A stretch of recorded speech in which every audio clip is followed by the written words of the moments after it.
When you have eczema, your skin barrier is already compromised, so things that won't affect someone else could affect you because they can penetrate more deeply into your skin.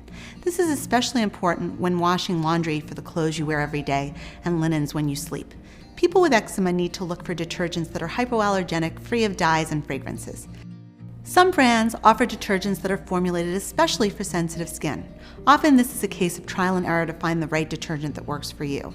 There's also a difference between fragrance-free and unscented. Those with eczema will want to pick fragrance-free. Fragrance-free means the product is free of all fragrances, even ones that you cannot smell.